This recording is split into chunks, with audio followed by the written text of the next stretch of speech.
Welcome my dear friends. তো friends আজকে এই ভিডিওতে অঙ্কের খুব গুরুত্বপূর্ণ একটা প্র্যাকটিস সেট সলভ করব। আশা করি প্রত্যেকের ভালো লাগবে। আস্তে আস্তে পুরোটা দেখার চেষ্টা করব, ঠিক আছে? তো দেখো, প্রথম প্রবলেম লাভ ক্ষতির খুব গুরুত্বপূর্ণ একটি প্রবলেম দিয়ে শুরু করছি। হ্যাঁ, 25টি ল্যাপটপ এত পার্সেন্ট লাভে 15টি ল্যাপটপ 20% লাভে বিক্রি করেন। টোটাল তাহলে 25 আর 15 কত হয়? 40টি, রাইট? এবার বলছে 40টি ল্যাপটপ তিনি যদি 18% লাভে বিক্রি করেন তবে তিনি 30,000 টাকা বেশি পেতেন। আগে যত টাকা পেত এখন তার থেকে 30,000 টাকা বেশি পায়। 40টা ল্যাপটপের ক্রয় মূল্য সেম, দাম একই, তাহলে প্রতিটি ল্যাপটপের দাম কত? তো দেখো, রেলের গ্রুপ ডি প্রিভিয়াস ইয়ারে আসছে। দেখো, একটি ল্যাপটপে কত পার্সেন্ট লাভ হয় বলো দেখি? প্রথমে 12%। তো 25টা ল্যাপটপে কত লাভ হবে? 25 গুণন 12, তাই না? একটাতেই যদি 12 হয় তাহলে 25টায় 25 গুণন 12 প্লাস, এখন একটা ল্যাপটপে যদি 20% হয় তাহলে 15টা ল্যাপটপে 15 গুণন 20, রাইট? তো দেখো, 25 আর 12 কত হয়? 300, 15 20 300, 300 কত হয়? 600%। তাহলে আগে লাভের পরিমাণ কত হতো? 600%। আর এখন 40টা ল্যাপটপে 18% লাভে, তাহলে একটাই যদি 18% হয় তাহলে 40টা ল্যাপটপে 40 × 18, তার মানে কত হবে? তাহলে তোমরা বলবে 720%। ওকে, মন দিয়ে শোনো ভাই বোন, আগে 600% লাভ হতো, এখন লাভ হয় 720%। তাহলে আমি যদি বলি দুইটা লাভের ডিফারেন্স কত, তাহলে তোমরা বলবে স্যার 120%। একটা জিনিস তোমরা জানো কি, লাভের ডিফারেন্স আর বিক্রয় মূল্যের ডিফারেন্স সেম হয় যদি ক্রয় মূল্য সেম থাকে। মনে করো 100 টাকায় কিনে কোনো জিনিস তুমি 120 টাকায় বিক্রি করলে, তাহলে 20 টাকা লাভ। এখন 100 টাকায় কিনে 125 টাকায় বিক্রি করো, তার মানে কত টাকা লাভ? 25 টাকা। তাহলে দেখো, দুইটা বিক্রয় মূল্যের ডিফারেন্স কত? 5, আর দুইটা লাভের ডিফারেন্স কত? 5। ওকে, তাহলে দুইটা লাভের ডিফারেন্স কত? 120%। আর প্রশ্নে দেখো দেওয়া আছে না, দুইটা বিক্রয় মূল্যের ডিফারেন্স কত? 30,000। এখন 30,000 টাকা বেশি পাবে বিক্রি করে। বিক্রয় মূল্যের ডিফারেন্স 30,000 মানে, তাহলে তোমরা বলতে পারবে স্যার হ্যাঁ, লাভের ডিফারেন্সও 30,000, রাইট? তাহলে আমরা বার করলাম যাতা টেকনিক দিয়ে দিই। হ্যাঁ, লাভের ডিফারেন্স কত? 120%। আর প্রশ্নের ভাষা অনুযায়ী লাভের ডিফারেন্স 30,000 হবে। বিক্রয় মূল্য মানে লাভের ডিফারেন্সও সেম হবে। তাহলে এটা এইভাবে আমরা করতে পারি না? লাভের ডিফারেন্স 120%, আর প্রশ্নে লাভের ডিফারেন্স কত বলছি? 30,000। ওকে, উপরে যা বসাবে নিচেও তাই, যাতা টেকনিক। 120% মানে যদি 30,000 টাকাকে বোঝায়, প্রতিটি ল্যাপটপের দাম, একটা ল্যাপটপের দাম কত করে? তাহলে 100% না? 120% মানে যদি 30,000 টাকাকে বোঝায়, তাহলে প্রতিটি ল্যাপটপের দাম হচ্ছে 100%। তাহলে 100% এর ভ্যালু কত? তাহলে বলো 0 0, সরি পার্সেন্ট ভোগে যাবে, 0 0 ক্যান্সেল, 12 দিয়ে কাটো, 12 দুগুণে 24, থাকবে 6, 60, 5 12 60, 250। 250 আর 100 গুণ করো, 2500 কে 25 আর 3টি শূন্য, তার মানে বলো প্রতিটি ল্যাপটপের দাম কত? তার মানে 25,000। খুব সিম্পল, রাইট? 120% মানে 30,000 হইলে ল্যাপটপের দাম 100%, 100% মানে 25,000, রাইট বস? Very good. আসো, একটি পরীক্ষায় 5 নম্বর 34% এক ছাত্র 190 পেয়ে 35 নম্বরের জন্য ফেল করে পরীক্ষায় মোট নাম্বার কত? খুব সিম্পল ফান্ডা। 190 নম্বর পেয়ে 35 নম্বরের জন্য ফেল করে, তাহলে বলো 5 নম্বর কত? 190 পেয়ে 35 নম্বরের জন্য ফেল করে, তাহলে তোমরা বলবে স্যার 5 নম্বর হবে 190 এর থেকে 35 বেশি, রাইট? তার মানে কত হবে? 225। ফান্ডা এত দূর ক্লিয়ার? 190 পেয়েও 35 নম্বরের জন্য ফেল করে, তার মানে 5 নম্বর অবশ্যই 190 এর থেকে 35 বেশি হবে। ক্লিয়ার? এবার একটা জিনিস খেয়াল করো, এইটাও 5 নম্বর, আর পার্সেন্ট দিয়ে যদি বলো 5 নম্বর কত? 34%। তাহলে 5 নম্বর হচ্ছে 34%, আর রিয়েল ভ্যালু দিয়ে যদি বলো 5 নম্বর কত? 225 টাকা। ক্লিয়ার?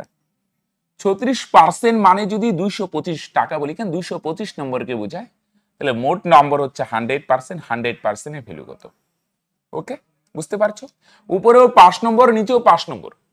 36% মানে 225 নম্বরকে বোঝাচ্ছে, তাহলে মোট নাম্বার 100%, 100% এর ভ্যালু কত? রাইট? 36% মানে 225 হলে টোটাল নাম্বার 100% এর ভ্যালু কত? ক্যান্সেল করো, 4 দিয়ে ক্যান্সেল করো 9, 4 দিয়ে ভাগ করো 25, তাহলে 9 দিয়ে যদি 225 কে ভাগ করো তাহলে তোমরা বলবে স্যার 25 হবে। 25 25 গুণ করো 625, রাইট? বুঝতে পারছো? উপরেও 5 নম্বর, নিচেও 5 নম্বর, 36% মানে 225 হলে টোটাল নাম্বার 100%, 100% মানে কত? তার মানে কত হচ্ছে বস? তাহলে তোমরা বলবে স্যার 625 হবে। Right funda? Very good. এক ব্যক্তি তার সঞ্চিত অর্থের 1/3 অংশ 7%, 1/4 অংশ 8% এবং অবশিষ্টাংশ 10% হারে জমা করেন। যদি তার বার্ষিক আয় এত হয়, বার্ষিক মানে 1 বছরে, তবে তার সঞ্চিত অর্থের পরিমাণ কত? রাইট? দুটো ফ্র্যাকশন আছে, তো আমরা হরগুলো সমান করে নিই। প্রথমে 3 ভাগের 1 ভাগ, পরে 4 ভাগের 1 ভাগ। তাহলে বলো বাকি থাকবে কত ভাগ? আমরা নিচের হরগুলো সমান করে দিই। 3 আছে তো এটারে 4 দিয়ে গুণ করো, 3 4 12। 4 আছে এটারে 3 দিয়ে গুণ করো, তাহলেও 3 4 12। নিচে 4 গুণ হলে উপরেও 4 গুণ, তার মানে উপরে 4 কে 4 আর নিচে 3 4 12। নিচে 3 গুণ হলে উপরেও 3 গুণ, তার মানে 3 কে 3 আর নিচে 3 4 12। এতদূর ফান্ডা ক্লিয়ার? ওকে। তাহলে প্রথমে রাখে 4 ভাগ, পরে রাখে 3 ভাগ। তাহলে 4 আর 3 কত ভাগ হয়? তোমরা বলবে স্যার 7 ভাগ হয়। তাহলে বাকি থাকবে কত ভাগ? 5 ভাগ। আর নিচে টোটালটা বসাও, টোটাল কত ভাগ? তাহলে প্রথমে 4 ভাগ, পরে 3 ভাগ, 7 ভাগ, বাকি থাকে 5 ভাগ। আর নিচে টোটাল 12 ভাগের 5 ভাগ। এইটা কত পার্সেন্ট হারে রাখে? 7% হারে। এইটা রাখে কত পার্সেন্ট? 8%। তাহলে 4/12 অংশের উপর কত পার্সেন্ট সুদ পাবে বলে দেখি? এই যে প্রথমটা 7%। 4/12 অংশের উপর কত পার্সেন্ট সুদ হবে? এইটার উপর 7%, প্লাস 3/12 অংশের উপর কত পার্সেন্ট? দ্বিতীয়টার উপর 8%। 3/12 অংশ এর উপর 8%, প্লাস বাকি 5/12 অংশের উপর কত পার্সেন্ট? 10%। বাকি থেকে 5/12 অংশ, এটার উপর কত পার্সেন্ট সুদ? এটার উপর হচ্ছে বস 10%। ক্লিয়ার? প্রথমটার উপর 10%, দ্বিতীয়টার 8%, প্লাস তৃতীয়টার 8%, 10%, এতটুকু সুদ পাবে। রাইট? ক্লিয়ার? তাহলে কত হবে? 12 হবে লসগু। এখানে কত হবে? 4 7 28, প্লাস 3 8 24, প্লাস এখানে কত? 5 10 50। ওকে, তাহলে কত হয় বলো? 28 আর 24 কত হয়? 52, আর 50 কত হয়? 102। রাইট? তার মানে 102 আর নিচে 12, তার মানে 17/2%। 17/2%। তাহলে আমরা বার করলাম, বুঝা গেল? তাহলে 4/12 অংশের 7%, দ্বিতীয়টা 3/12 এর 8%, আর বাকি 5/12 তার উপর 10%। টোটাল সুদ 17/2%। আর প্রশ্নে মোট সুদ কত বলছে? প্রশ্নে বলছে আয় বলতে আর কি টোটাল ইনকাম, আর কি ইনকাম বলতে সুদ থেকে ইনকাম হচ্ছে। বার্ষিক ইনকাম মানে 1 বছরের সুদ 561 টাকা। রাইট? তাহলে দেখো আমরা বার করলাম 17/2%, 1 বছরের সুদ। আর প্রশ্নের সুদ কত বলছে? 561। তাহলে 1% মানে কত হবে? 1% কত হবে? 561 ইন্টু, এটা উল্টে যাবে তাই না? 2/17। 3 17 51 থাকবে 5, 3 17 51, তার মানে 33 দুগুণে 66।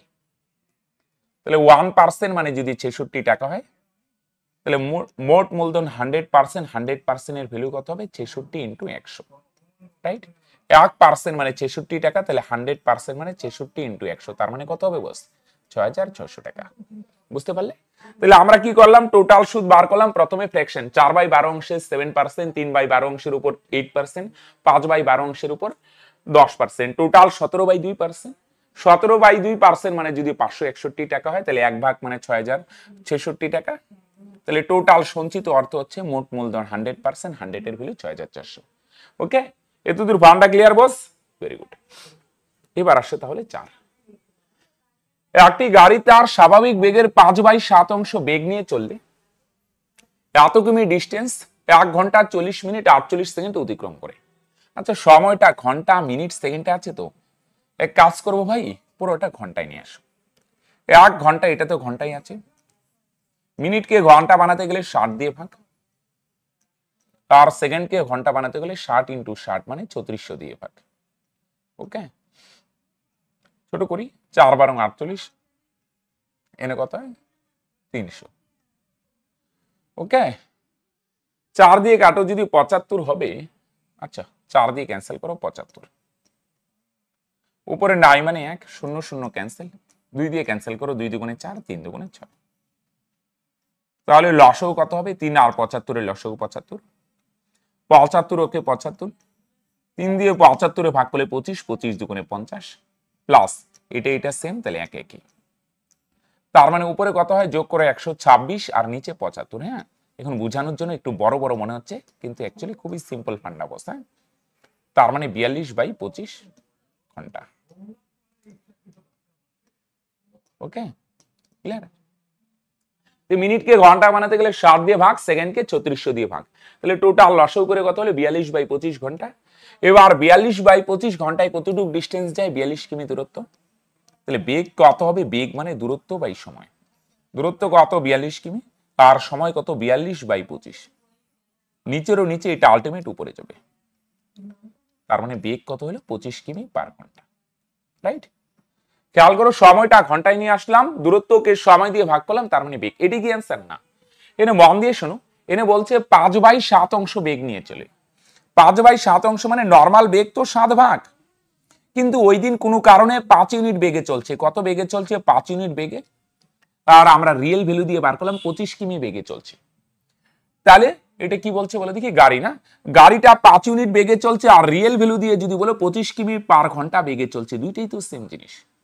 তাহলে 5 ইউনিট মানে যদি 25 কে বোঝায় 5 গুণ, তার বলে বলছে গাড়িটার স্বাভাবিক বেগ কত? গাড়িটার স্বাভাবিক বেগ হচ্ছে 7 ইউনিট। 7 এর ভ্যালু কত হবে? তোমরা বলবে স্যার এটাও 5 গুণ, 5 7 35। খুব ভালো অঙ্ক বস। রাইট? তাহলে বেগ হচ্ছে 25, এটা নর্মাল বেগ না, কিন্তু 5 ইউনিট বেগে চলছে না। 5 ইউনিট মানে 25, স্বাভাবিক বেগ তো 7 ইউনিট। 7 এর ভ্যালু কত হবে? 5 7 35। রাইট? একজন দুধ বিক্রেতা 7 লিটার বিশুদ্ধ দুধের সঙ্গে জল মেশালেন, হ্যাঁ, এবং মিশ্রণটি তিনি তার ক্রয় মূল্যে বিক্রি করার পর 25% লাভ করেন। এরকম যদি বলে না, ক্রয় মূল্যে বিক্রি করবে তাও লাভ, হ্যাঁ, 25% মানে 25/100, 1/4। ওকে, তার মানে 4 ভাগের 1 ভাগ লাভ করবে। ক্রয় মূল্য যদি 4 ভাগ হয়, তাহলে লাভ করবে 1 ভাগ। তো এই ধরনের কনসেপ্ট যদি বলে না, দুধ ক্রয় মূল্যে বিক্রি করবে কিন্তু তারপরও লাভ, কিভাবে স্যার? জল মিশাবে, জল। ওকে, ক্রয় মূল্য 4 ভাগ হলে লাভ করবে 1 ভাগ। তার মানে মন দিয়ে শুনো, এই ধরনের সিম্পল হিসাব হচ্ছে কি, ক্রয় মূল্য কত ভাগ? 4 ভাগ না? ক্রয় মূল্য ওটা হচ্ছে দুধের পরিমাণ, তার মানে 4 ভাগ দুধে কতটুক লাভ করতে চাচ্ছ? 1 ভাগ লাভ করতে চাচ্ছ না, তার মানে 1 ভাগ জল মিশাতে হবে। সিম্পল পান্ডা। ওকে, 4 টাকা দুধ, তার উপরে 1 টাকা লাভ করবে, যতটুকু 1 ভাগ লাভ করবে 1 ভাগ জল মিশাইতে হবে। আর ক্রয় মূল্যটা অ্যাকচুয়ালি দুধের পরিমাণকে বোঝাচ্ছে, দুধের পরিমাণ। ওকে, যদি বলে 20% 1/5, তার মানে 5 ভাগ ক্রয় মূল্য হলে লাভ 1 ভাগ, 5 ভাগ ক্রয় মূল্য, তার মানে 5 ভাগ দুধে 1 ভাগ জল মেশাতে হবে। রাইট? তাহলে দুধের পরিমাণ 4 ভাগ, আর প্রশ্নে কত দেওয়া আছে? দুধের পরিমাণ কত? বিশুদ্ধ দুধ 7 লিটার। তাহলে 4 ভাগ মানে যদি 7 লিটার হয়, কত গুণ? 15 গুণ। তাহলে জল মিশানো হবে বস 1 ভাগ। 1 এর ভ্যালু কত হবে? তোমরা বলবে স্যার সিম্পল ফান্ডা, এটাও 15 গুণ, 15 কে 15 লিটার। রাইট বস? সিম্পল। 4 ভাগ মানে 60 হলে 1 ভাগ মানে 15। যেটা লাভ করবো না, যত ভাগ, সেটাই হচ্ছে জলের পরিমাণ। রাইট? আসো, বিষ্ণু 10ম ইনিংসে x রান করে, এর ফলে তার ইনিংস প্রতি গড় রান 8 রান বৃদ্ধি পায়। ওকে, তার গড় কত হয়? 8 রান বৃদ্ধি পায়। হ্যাঁ, মন দিয়ে শোনো, যদি তার নতুন গড় 28 হয়, তো এই ধরনের অঙ্কে না আমরা এই ইনিংসের করতে লাস্ট ইনিংসে এত রান করায়, গড় এত বাড়ে বা এত কমে, তখন মন দিয়ে শোনো একটা রিলেশন আছে, জানো কি? বাড়ে না তখন কি হয়? পূর্বের গড় সমান সমান, রিলেশনটা কি? পূর্বের গড় সমান সমান লাস্ট ইনিংসের রান, শেষ ইনিংসের রান, শেষ ইনিংসের রান মাইনাস মোট বৃদ্ধি। বাড়লে মাইনাস আর কমলে প্লাস। রাইট? ওকে, পূর্বের গড় সমান সমান লাস্ট ইনিংসের রান মাইনাস মোট বৃদ্ধি। পূর্বের গড় মানে এখন গড় কত বলো দেখি? নতুন গড় হচ্ছে 28। পূর্বে গড় কত ছিল? লাস্ট ইনিংস আর খেলার আগে কত ছিল? এখন গড় 8 বাড়ছে। পূর্বে গড় 8 কম ছিল, তার মানে কত ছিল? 20। স্যার কিছু বুঝতে পারছেন? একটু মাথা কাটাও বস। এখন গড় 8 বাড়লো, বাড়ার পর 28, লাস্ট ইনিংস মানে লাস্ট ইনিংস বলতে 10টা ইনিংস খেলছে, দশম ইনিংস বা শেষ ইনিংস খেলার পর গড় 8 বাড়ে, বাড়ার পর 28 হয়, তাহলে বাড়ার আগে কত ছিল 20। তাহলে লাস্ট ইনিংস আর পূর্বের গড় মানে শেষ ইনিংস খেলার আগে গড় কত ছিল 20 ছিল, শেষ ইনিংসের রান কত এটা এক্স সিম্বল দিয়ে প্রকাশ করছে এক্স, শেষ ইনিংস মানে লাস্ট ইনিংসে লাস্ট দশম ইনিংস, দশম এটাই লাস্ট ইনিংস, এক্স রান করে। আর মোট বৃদ্ধি, মোট বৃদ্ধি মানে কত বুঝো, বলো দেখি গড়ে 8 বাড়ে, গড় মানে একটা ইনিংসে যদি 8 বাড়ে, টোটাল 10টা ইনিংস না, দশম মানে টোটাল 10টা ইনিংস খেলছে, তাহলে 10টা ইনিংসের জন্য কত বাড়বে 8 10 80। ওকে, তাহলে গড়টা ভাঙিয়ে নিবে, গড় মানে একটাতেই 8 করে বাড়ে, তাহলে 10টার জন্য 8 10 80 বাড়বে, রাইট। এবার 80 মাইনাস আছে, এপারে আসলে কি হবে প্লাস হবে, 80 আর 20 যোগ করে 100, তার মানে এক্স এর মান কত হবে 100, রাইট। তাহলে এক্স এর মান 100, খুব ভালো অঙ্ক। তো এই ধরনের অঙ্ক এদিক সেদিক বলে যে কোনো ভাবে অঙ্ক দিতে পারবে, তুমি শুধু ফান্ডাটা খেয়াল রাখবে, পূর্বের গড় মানে শেষ ইনিংসের রান মাইনাস টোটাল বৃদ্ধি, রাইট। চলো তাহলে আসো 7, এক্স প্লাস 1/x সমান সমান 7 হলে বার করতে বলছে এক্স মাইনাস 1/x। ওকে, এটা কি ডাইরেক্ট বার করা যায়? হ্যাঁ ডাইরেক্ট বার করা যায়। একটা জিনিস খেয়াল রাখবে, এ প্লাস বির মান মনে করো কে দেওয়া আছে কে,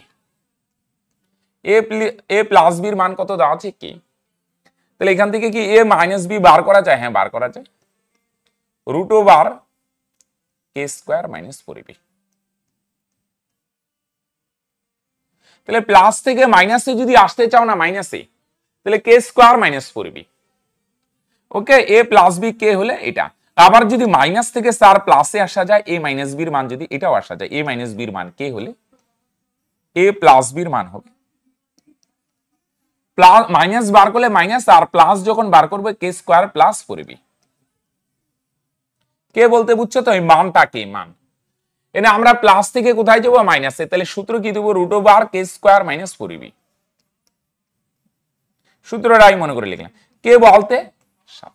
আচ্ছা এটা অ্যাকচুয়ালি প্লাস মাইনাস থাকে, এখানে প্লাস মাইনাস নাই আর দিলাম না, প্লাস মাইনাস থাকলে প্লাস মাইনাস, কে কে বলতে মানটা, মান কত 7 মাইনাস 4ab, এ মানে প্রথমেরটা ইন্টু বি, বি মানে পরেরটা, তাহলে এক্স এক্স ভোগে যাবে, 7 স্কোয়ার 49, 49 থেকে 4 মাইনাস করলে কত হবে তোমরা বলবে স্যার 45 হবে, 45 ভাঙালে কত হয় 9 গুণন 5, 5 9 45, 9 রুট ওভার করলে 3 3 9, আর 5 তো রুট ওভার হয় না, তার মানে 3√5, রাইট।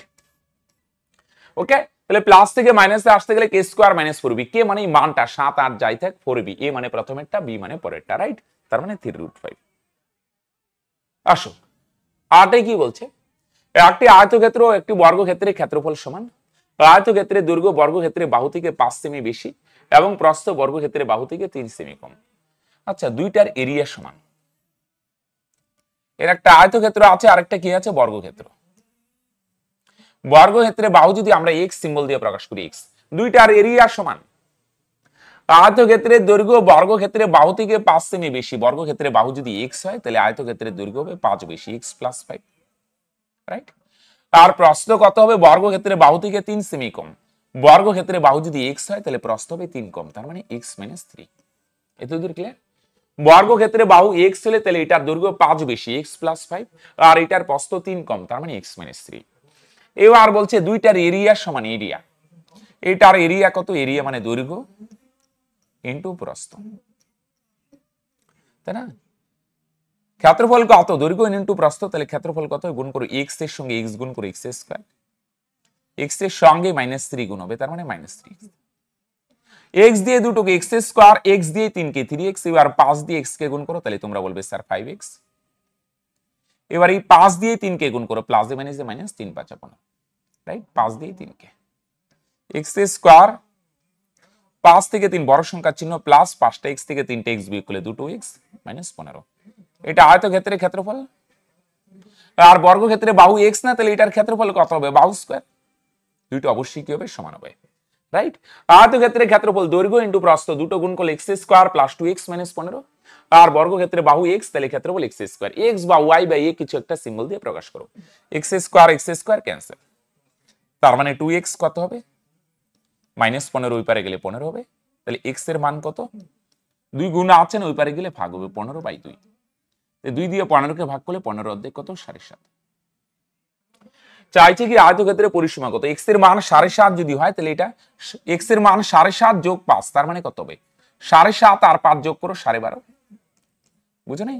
এক্স এর মান 7.5 প্লাস 5 12.5 আর প্রস্থ কত 7.5 মাইনাস 3 7.5 থেকে 3 মাইনাস করো তার মানে 4.5, তাহলে দৈর্ঘ্য 12.5 আর প্রস্থ হচ্ছে 4.5, তাহলে পরিসীমা কত, পরিসীমা মানে বাউন্ডারি সূত্র কি 2 ইন্টু দৈর্ঘ্য প্লাস প্রস্থ, দৈর্ঘ্য 12.5 প্লাস প্রস্থ হচ্ছে 4.5, তাহলে বস 2 2 এনে যোগ করো 12 আর 4 কত 16, হাফ হাফ যোগ করলে 1, এখানে 12.5 আর 4.5 যোগ করলে 17 হয় তাই তো, আরে 12 আর 4 16, 0.5 0.5 1, 16 আর 1 17, তার মানে 17 দুগুণে কত হয় 34, বুঝতে পারলে বস?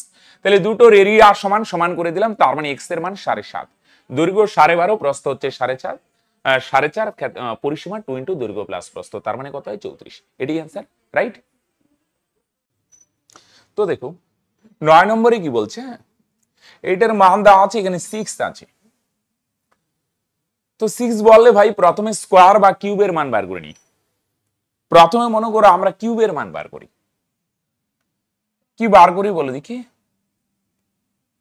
এখানে বলো দেখি 2 এর কিউব কত হয় 8 না, প্রথমে কিউবের মান বার করি,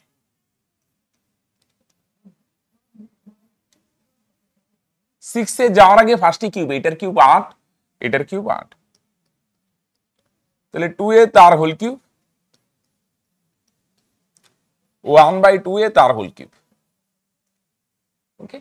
এবার এই একটা জিনিস খেয়াল করো, এখানে যদি এটা ভাঙায় কত 12 বা এটারে একটা শর্টকাটও করতে পারো, এইটা আর এটা যদি সেম হয়, এখানে 2a এখানেও 2a, এখানে a এখানেও a, এখানে x এখানেও x আর উপরে 1, তখন এটা না শর্টকাটে করতে পারো, কিউবের মান n cube minus 3n, n cube বা অনেকে k কিউব লেখে, সে যেটাই k কিউব মাইনাস 3k, কে বলতে কি এই দুইটার যোগফল কত, এই দুইটার যোগফল, এই দুইটার যোগফল কত, এই দুইটার যোগফল 6 না, এটা হচ্ছে k এর মান, এই দুইটার যোগফল কত 6 না, এটা হচ্ছে k এর মান, তার মানে 6 কিউব মাইনাস 3 ইন্টু 6 বা a plus whole cube minus 3b into a plus b এভাবে করতে পারো, 6 এর কিউব 216 মাইনাস 18, তার মানে কত হয় 198, তাহলে দুইটা সেম হইতে হবে, a plus 1/a, x plus 1/x, 2a plus 1/2a, 3a plus 1/3a, তাহলে ডাইরেক্ট করতে পারবো k কিউব মাইনাস 3k, কে বলতে এই দুইটার যোগফল 6 না, এটাই k। এবার এখান থেকে এটারে আসো, এটারে কি লেখো স্কোয়ার আকারে লেখো, 8a কিউব 8 স্কোয়ার 64, x 6 আছে ভিতরে কিউব বাইরে স্কোয়ার, 1/8 স্কোয়ার 64, a 6 এ আছে ভিতরে কিউব তাহলে বাইরে স্কোয়ার, ওকে? এবার a square plus b square, এই দেখো এই দুইটা সেম না, স্কোয়ারের সূত্র কি কিউব থাকলে k কিউব মাইনাস 3k আর স্কোয়ার থাকলে k স্কোয়ার মাইনাস 2, এই দুইটা যদি সেম হয় তাহলে স্কোয়ার প্লাস বি স্কোয়ারের মান সহজেই করতে পারো k স্কোয়ার মাইনাস 2, কে মানে কোনটা, এই দুইটার যোগফল হচ্ছে k, ওকে? তাহলে square plus B square a plus B whole square minus 2b বা শর্টকাটে k square minus 2, k square k মানে এই দুইটার যোগফল, এই দুইটা যোগ করলে কত হয় 198, তাহলে 198 স্কোয়ার মাইনাস 2, 198 মানে 200 এর কাছাকাছি, 200 স্কোয়ার করলে কত হয় 40,000, রাইট? তাহলে 198 স্কোয়ার 40,000 এর কাছাকাছি, 40,000 থেকে 2 মাইনাস করলে 40,000 এর কাছাকাছি, এত বড় হবে না, এটা 40,000 এর থেকে কম হবে, এটা তো বড় হবে না, 40,000 এর কাছাকাছি, এটা 40,000 থেকে অনেক দূরে, তার মানে 40,000 এর কাছাকাছি কোনটা হবে, এত ভাঙানোর দরকার নেই, 39,000 এখানে কায়দা করে ভাঙানো যায়, তাহলে অপশন দিকে এটা এমনি বোঝা যায়, রাইট? বুঝা গেল? অপশন দেখে এগুলো পরীক্ষা, এটা একটা প্রিভিয়াস ইয়ারের প্রশ্ন, পরীক্ষায় যা ডাটা ছিল তাই, তাহলে ওই 198 স্কোয়ার মানে 200 এর কাছাকাছি, 40,000 এর থেকে হালকা কম, তার মানে 39,202, রাইট? চলো, ও কেন্দ্রীয় বৃত্তের উপর অবস্থিত পি ও কিউ বিন্দুতে অঙ্কিত স্পর্শক দ্বয় এই বিন্দুতে ছেদ করেছে, রাইট? কোন, এখানে খেয়াল করো পি এটা ও না বস, এখানে হবে এ, এই যে একটা বৃত্ত তার উপরে এই বিন্দু আর এই বিন্দু, স্পর্শক মানে বুঝো পি আর কিউ বিন্দু, স্পর্শক মানে যেটা স্পর্শ করে, যে এই এক স্পর্শক এই এক স্পর্শক, এ বিন্দুতে সে করছে, এটার মান কত 48, পি এ কিউ মাঝখানে এ আছে না, এ কোনটা হচ্ছে 48 ডিগ্রি। এবার একটা জিনিস এটা যুক্ত করে দিই, হ্যাঁ, বার করতে আমাকে কি বলছে, কোন এপি কিউ, এপি কিউ মানে এই পি কোনটা, তো একটা জিনিস খেয়াল করো, কি জিনিস খেয়াল করবে বলে দেখি, ত্রিভুজের তিনটা কোণের যোগফল 180, তো এইটা যদি 48 হয় তাহলে এই দুইটা যোগফল কত হবে 132। অনেকে বলবে কেন স্যার? কারণ একটাই ভাই, তিনটা বানাইতে হবে। এইটা 48 হলে এই দুটো মিলে 132, 132 আর 48 যোগ করে 180, তাহলে এই দুটোর যোগফল কত 132। আবার কি জিনিস, একটা জিনিস খেয়াল রাখবে, একটা বৃত্তে বহিস্থ বিন্দু থেকে মানে বাইরের বিন্দু থেকে দুইটা স্পর্শক টানা যায়, স্পর্শক দুইটা দৈর্ঘ্য সবসময় সমান হয়। এখানে এপি স্পর্শক আর এ কিউ, এটা ফর্মুলা বা কনসেপ্ট যাই বলো, একটা বৃত্তের বহিস্থ বিন্দু থেকে দুইটা স্পর্শক টানা যায় আর দুইটা স্পর্শকের দৈর্ঘ্য সবসময় সমান হবে, যেদিকেই টানো স্পর্শক, রাইট, যে কোনো বৃত্তে। তাহলে দুইটা স্পর্শক যদি সমান হয় তাহলে মনে মনে এ এ ক্যান্সেল, মনে মনে ক্যান্সেল, তার মানে তোমরা বলবে স্যার পি কোণ আর কিউ কোণ সমান। ত্রিভুজের দুইটা বাহু সমান হলে দুইটা কোণ সমান, কোন দুইটা কোণ সমান? পি আর কিউ সমান, এ মনে মনে ক্যান্সেল, তাহলে পি কোণ আর কিউ কোণ সমান, আবার দুইটা যোগ করলে কত 132, রাইট বস? দুইটার যোগফল 132, আবার দুইটা নাকি সমান, তাহলে তোমরা বলবে খুব সিম্পল ফান্ডা স্যার, এইটাও 132 এর অর্ধেক 66 হবে, এটাও হবে 132 এর অর্ধেক 66। বুঝা গেল?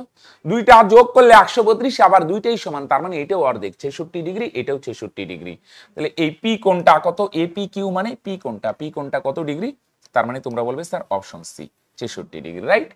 এটা 48 হলে এই দুটো 132, তিনটা মিলে 180 হবে। আরেকটা কি বলছে? দুটো সমান, তাহলে সমান মানে এটাও 66, এটাও 66, রাইট? চলো, এ আর বি একত্রে একটি কাজ 30 দিনে করে, এ একা 16 দিন কাজ করার পর বি বাকি কাজ একা 44 দিনে শেষ করে, পুরো কাজটি বি একা কত দিনে করবে? তাহলে মন দিয়ে শুনুন, এ আর বি একসাথে যদি করে না,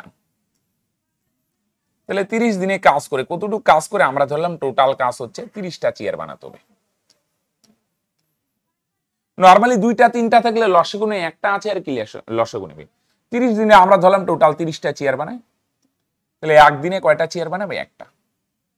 তাহলে এ আর বি একসাথে যদি কাজ করে তাহলে তোমরা বলবে স্যার একদিনে একটা চেয়ার বানাবে, রাইট? এতদূর ফান্ডা ক্লিয়ার?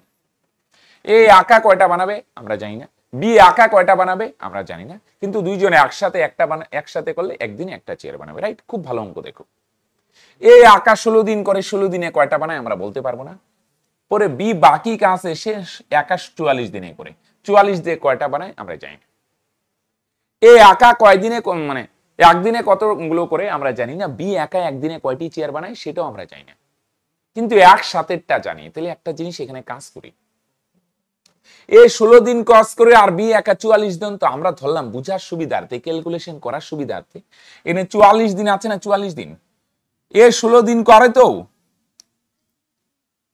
আমরা এটারে দেখো তো এইভাবে লেখা যায় কিনা, আমরা ধরলাম বি 44 দিনের মধ্যে বি 16 দিন মনে করো এর সাথে করছে।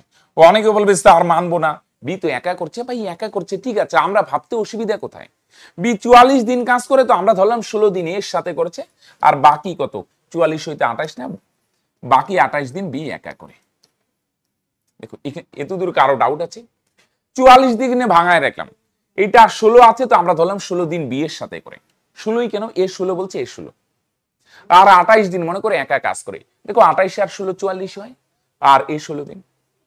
বুঝা গেল? একা একা যেহেতু বার করতে পারছে না, বিয়ের থেকে কিছুটা এর সাথে নিয়ে আসো, এ 16 দিন আমরা ধরলাম বি 16 দিন এর সাথে করে, বাকি 28 দিন এক করে। তাহলে এটারে লিখতে পারি আমরা কিভাবে? তাহলে এ 16 দিন বিও 16 দিন, তার মানে এ 16 দিন করে তার সঙ্গে বিও 16 দিন, এটার এইভাবে লিখতে পারি না? তার মানে এ প্লাস বি একত্রে 16 দিন কাজ করে, তার বাকি কাজটা বি একা 28 দিনে করে। এতদূর যদি ভাবি কারো কি ডাউট আছে বস? এও 16 দিন, এ 16 দিন করে তার সঙ্গে বিও 16 দিন, তার মানে আমরা বলতে পারি এ আর বি একসাথে 16 দিন, এও 16 দিন বিও 16 দিন, তার মানে বলতে পারি এ আর বি একত্রে 16 দিন কাজ করে, রাইট? এতদূর ক্লিয়ার? তাহলে এ আর বি একত্রে 16 দিনে কয়টি চেয়ার বানাবে? তোমরা বলবে স্যার এ আর বি একত্রে একদিনে বানায় একটি, তাহলে 16 দিনে কয়টি বানাবে? 16টি। বুঝা গেল? বি এর 16 দিন এর সাথে দিলাম, তাহলে এও 16 দিন বিও 16 দিন, তাহলে বলতে পারি এ আর বি একসাথে 16 দিন কাজ করে। 16 দিনে কয়টা চেয়ার বানাবে? একদিনে একটা হলে 16 দিনে 16টা। তাহলে 30টার মধ্যে 16টা চেয়ার বানানো হয়ে গেল, তার মানে আর কয়টা চেয়ার বানানো বাকি আছে? 14টা। বি 14টা চেয়ার, তাই না? টোটাল 30টা না, 30টার মধ্যে 16টা বানানো তো কমপ্লিট। বাকি আছে আরো 14টা চেয়ার। এই 14টা চেয়ার বি কত দিনে বানায়? 28 দিনে বানায়। কত গুণ? 2 গুণ। তাহলে বি 14টা চেয়ার বানায় 28 দিনে। তাহলে বি বলছে সম্পূর্ণ কাজটা যদি করে, সম্পূর্ণ কাজ 30টা চেয়ার না, 14টা চেয়ার বানাইতে যদি 28 দিন লাগে, তাহলে টোটাল 30টা চেয়ার না, 30টা চেয়ার বানাতে কত দিন লাগবে? তোমরা বলবে স্যার এটাও 2 গুণ, 30 দুগুণে 60 দিন। হ্যাঁ কি না? বি, আরে এরা দুইজন মিলে টোটাল কাজ করে না, এ আর বি 16 দিনে করে 16টা, আর বি 28 দিনে বানায় বাকি 14টা। তো 14টা বানাইতে 28 দিন, তাহলে 30টা বানাতে কত দিন লাগবে? 60 দিন লাগবে। তাহলে বি সম্পূর্ণ কাজটা যদি একা করে তাহলে কত দিন লাগবে? 60 দিন। তাহলে বোঝা গেল এরকম একসাথে ডাটা যদি দেওয়া থাকে না, তাহলে দুইটা বুদ্ধি করে সেম বানিয়ে একসাথে করে নিবে। এইটা 16 আছে, এখান থেকে 16 এখানে দিয়ে দাও। তার মানে এ আর বি একসাথে করে 16 দিন, আর পরে বি একা আরো করে কত দিন? 28 দিন। রাইট? চলো 12তে কি বলছে? এক ব্যক্তি একটি দ্রব্যের 3/4 অংশ এত পার্সেন্ট লাভে, 4 ভাগের 3 ভাগ কত পার্সেন্ট লাভে? 30% লাভে।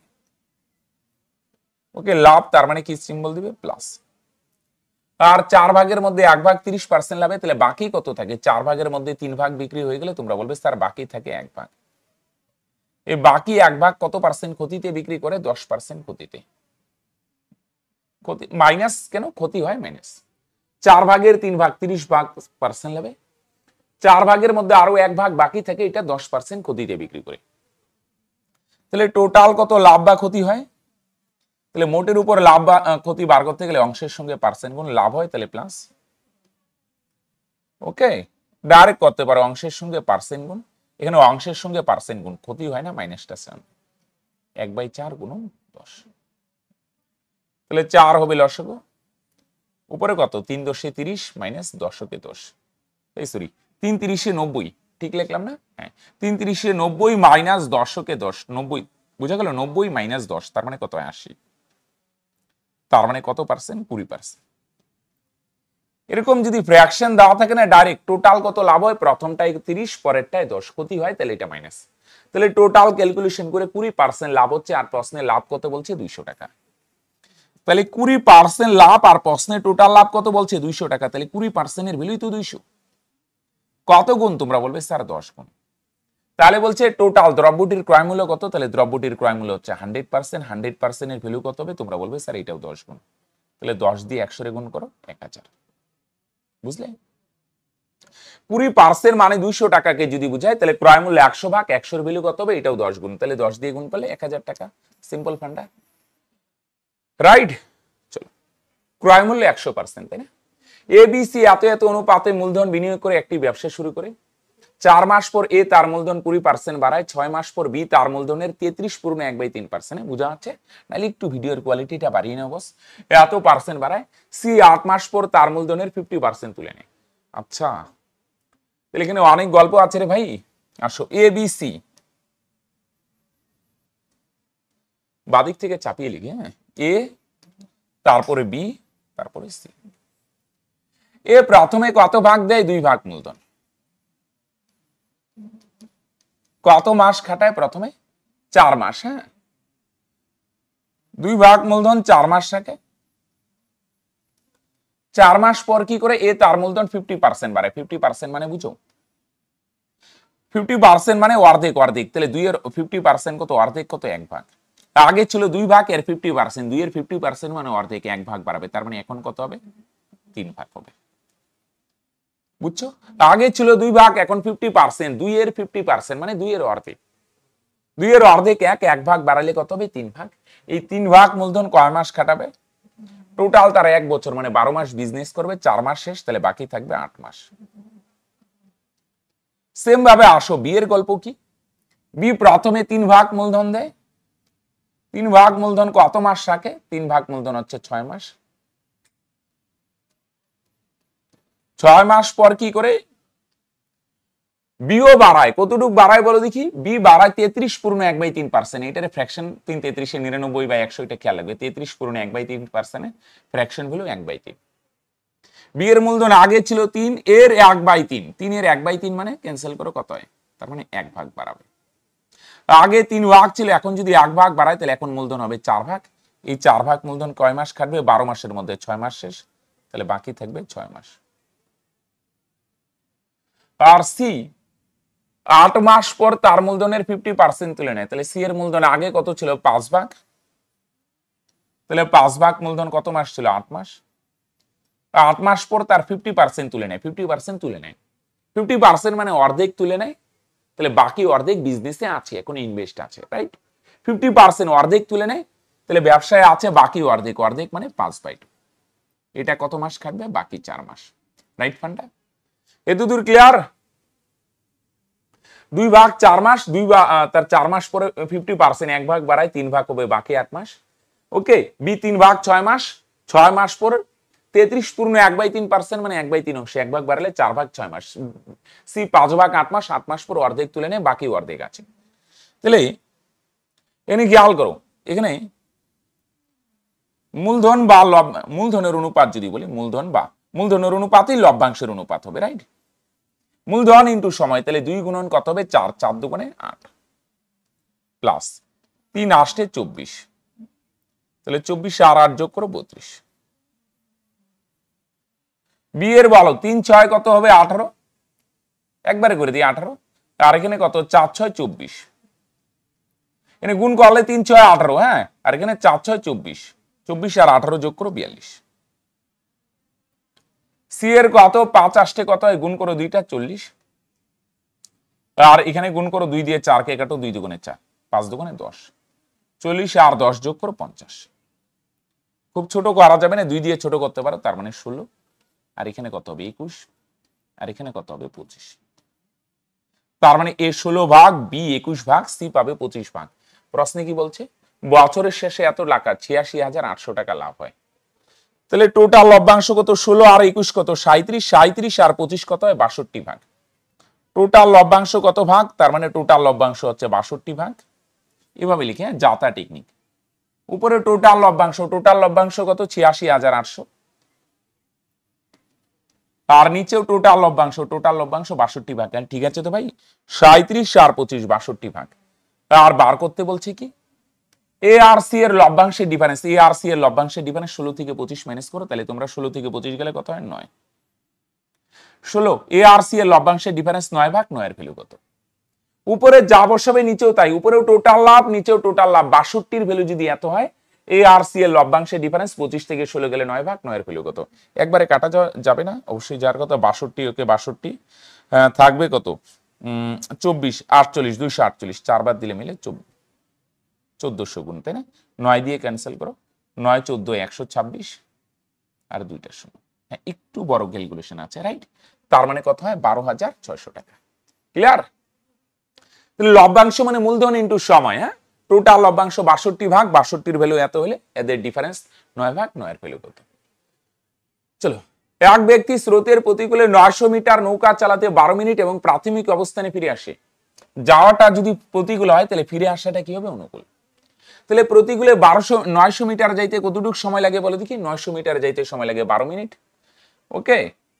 স্থির জলে ব্যক্তির গতিবেগ অবশ্যই কিমি পার ঘন্টায় আছে এগুলো, হ্যাঁ। আচ্ছা, তাহলে প্রতিকূলে 12 মিনিটে যায় কত মিটার বলো দেখি? 900 মিটার। এটা প্রতিকূলের বেগটা বার করি। 12 মিনিটে যায় 900 মিটার, তাহলে বেগ মানে 1 ঘন্টা মানে 60 মিনিটে কতটুকু যাবে ইন্টু 60। 12 মিনিটে যায় 900 মিটার নিচ থেকে উপরে, তাহলে 60 মিনিটে কত ইন্টু 60, তাহলে ক্যান্সেল করে কত হয়? কত হয় 5 9 45, 4500 মিটার। তাহলে কিমিতে আনতে গেলে এটা 1000 দিয়ে ভাগ, 1000 দিয়ে যদি ভাগ করো তার মানে কত হবে? 3 ঘর আগে দশমিক 4.5 কিমি। তাহলে 4000 মানে 4500 মিটার মানে 4.5 কিমি, 4.5 কিমি। আসো, আর প্রাথমিক অবস্থানে ফিরে আসতে, তাহলে যাওয়াটা প্রতিকূল হলে ফিরে আসাটা অনুকূল। অনুকূলে 9 মিনিটে যায় 900 মিটার, তাহলে বেগ মানে 1 ঘন্টা, 1 ঘন্টা মানে 60 মিনিটে কতটুকু যাবে? তার মানে কত? 100। 60 দিয়ে 100 রে গুণ করো 6000 মিটার, তাহলে 6000 মিটার মানে 6 কিমি। 1000 মিটার 1 কিমি, তাহলে 6000 মানে 6 কিমি। এখানে বুঝছো তো? 4000 মিটারে 4 কিমি আর 500 মিটারে হাফ, 4.5 কিমি। এবার দেখো, স্থির জলে ব্যক্তির বেগ, ব্যক্তি কিসের মধ্যে আছে? স্থির জলে ব্যক্তি বলুক নৌকা বলুক একই ব্যাপার। তাহলে স্থির জলে ব্যক্তি বা নৌকা একই ব্যাপার, হ্যাঁ। তাহলে অনুকূল আর প্রতিকূল থাকে, ব্যক্তির বেগ বা নৌকার বেগ যাই বলুক দুইটা যোগ করে 2 দিয়ে ভাগ, তার মানে 6 + 4.5/2।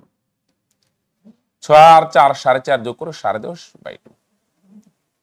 আচ্ছা এখানে আরো ক্যালকুলেশন হয়ে গেল তাই না, দশমিক সরাও, তার মানে কত হয় 10, 5 দুগুণে 10 কত হয় 21, 21/4, 2 দুগুণে 4, 4 দিয়ে 21 কে ভাগ করো, 4 5 20 থাকবে 5 পূর্ণ 1/4, উপরে 21 নিচে 2 দুগুণে 4, 21/4 মানে তাহলে 4 দিয়ে একটাই অপশন আছে 5 পূর্ণ 1/4।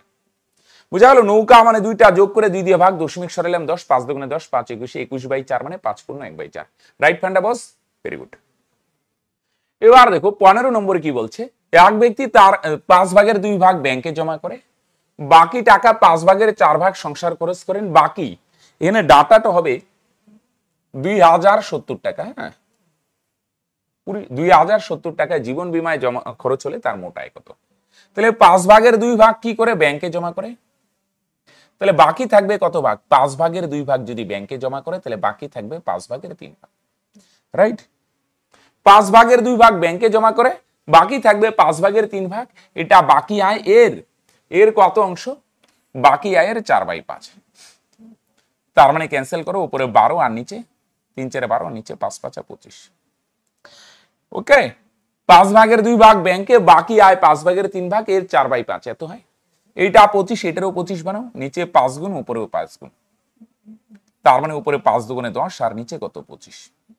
হরগুলো সেম বানিয়ে নাও। রাইট, তার মানে 25 ভাগ টোটাল ইনকাম করে, তার মধ্যে 10 ভাগ ব্যাংকে রাখে আর 12 ভাগ কোথায় রাখে, সরি 12 ভাগ সংসার খরচ। তাহলে টোটাল এখানে কত খরচ হয় 22 ভাগ। তাহলে 25 ভাগের মধ্যে 22 ভাগ যদি এখানে খরচ হয় তাহলে বাকি থাকে কত, 25 থেকে 22 মাইনাস করো, তাহলে বাকি থাকে 3 ভাগ, নিচে 25 লিখতে পারো। আচ্ছা লিখতে পারো 25 ভাগের মধ্যে বাকি 3 ভাগ কি করে সে জীবন বীমায় কি করে খরচ করে, তাই না। 10 ভাগ ব্যাংকে, 12 ভাগ কি করে সংসার খরচ, 22 ভাগ এখানে খরচ হয়, বাকি 3 ভাগ জীবন বীমায় রাখে। এই 3 এর ভ্যালু কত, প্রশ্নের ভাষা অনুযায়ী 2070, তাই না। এটাও জীবন বীমায় রাখে, এটাও জীবন বীমায়, 3 এর ভ্যালু যদি এত হয় 318, 2 3 9 27, 690 গুণ। তার মানে বলছে মোট আয় কত, মোট আয় 25 ভাগ, 25 এর ভ্যালু এটাও 690 গুণ। তাহলে 9 25 225 এর 5 থাকবে 22, 6 25 150 আর 22 172, তার মানে 17,000 কত হবে বলে দেখি, 250 টাকা। রাইট, 3 ভাগ মানে এত হলে 25 এর ভ্যালু এত। আর সত্যি গুণমিতির একটা ভালো অঙ্ক, sin θ = 3/5 হলে এটার মান কত। রাইট, সাইন মানে কি বলো দেখি, এনে দেখো একটা জিনিস, ত্রিকোণমিতিতে টোটাল রাশি হয় 6টা। সাইন মানে কি বলো দেখি বস, সাইন মানে হচ্ছে লম্ব বাই অতিভুজ। এটা ছবি যদি আঁকি, লম্ব বাই অতিভুজ, লম্ব হচ্ছে 3, অতিভুজ হচ্ছে 5, তাহলে বাকি কি থাকে ভূমি না, ট্রিপলেট দিয়ে করো, 3 5 আরেকটা কত হয় 4, 3 4 5। এবার আসো আমরা এখানে এটার ক্যালকুলেশনটা করি। হ্যালো, লম্ব 3, ভূমি 5, বাকিটা 4 হয়, 3 4 5 হয়। চলো এবার tan মানে কি লম্ব বাই ভূমি, লম্ব হচ্ছে 3 আর ভূমি হচ্ছে 4, প্লাস cos মানে tan মানে লম্ব বাই ভূমি, লম্ব 3 ভূমি 4, দিকে দিকে বসাও, cos মানে ভূমি বাই অতিভুজ, cos মানে ভূমি বাই অতিভুজ, ভূমি 4 আর অতিভুজ 5। আর নিচে cot মানে ভূমি বাই লম্ব, ভূমি বাই লম্ব, ভূমি হচ্ছে 4 আর নিচে লম্ব কত 3, প্লাস কোসেক থিটা, কোসেক মানে সাইনের উল্টাকে বলা হয় কোসেক। সাইন মানে যেমন লম্ব বাই অতিভুজ, কোসেক মানে অতিভুজ বাই লম্ব, কোসেক মানে অতিভুজ বাই লম্ব। রাইট, তাহলে উপরে লসাগু কত হবে, উপরে লসাগু হবে 20, 4 দিয়ে 20 কে ভাগ করো 5, উপরেরটা যদি লসাগু করো, হ্যাঁ অসুবিধা হলে অন্য জায়গায় করে দিই, 3/4 যোগ 4/5 লসাগু করো কত হবে, 4 আর 5 লসাগু 20, 4 দিয়ে 20 কে 5, 3 5 15, 5 দিয়ে 20 কে ভাগ করলে 4, 4 4 16, তার মানে 31/20। উপরে দুইটা যোগ করো, ভগ্নাংশের যোগ 31/20, আর নিচেরটা সহজেই হয়ে যাবে, কেন দুইটা 3 আছে না, 3 হবে লসাগু, উপরে 4 4 5 5, 4 আর 5 যোগ করো 9, 3 দিয়ে 9 কে কাটো, 3 3 9, 3 হবে লসাগু, 4 4 থাকবে, 5 5, 4 আর 5 যোগ করো 9/3, 3 দিয়ে হলো, নিচে 9 মানে 1 আছে, তার মানে কত হবে 31/20, তার নিচে 3/1 আছে না, তাহলে তোমরা বলবে স্যার এটা হবে 1/3। রাইট, তার মানে কত হবে, উপরে 31 ওকে 31, নিচে বোঝা গেল, এই 3 20 সাথে ডাইরেক্টও গুণ করে দিতে পারো, 3 20 60। রাইট, তাহলে খেয়াল রাখবে, ট্যান মানে লম্ব বাই ভূমি, কস মানে ভূমি বাই অতিভুজ, দিকে দিকে অবশ্য, কট মানে ভূমি বাই লম্ব, কোসেক মানে অতিভুজ বাই লম্ব, রাইট? জাস্ট ক্যালকুলেশন করলাম, তার মানে এটার অ্যান্সার কত? 31 বাই রাইট, 31 বাই 60। ওকে, তাহলে ফ্রেন্ডস আজকে এখানেই শেষ করছি, দেখা হচ্ছে নেক্সট ভিডিওতে। ওকে, বাই।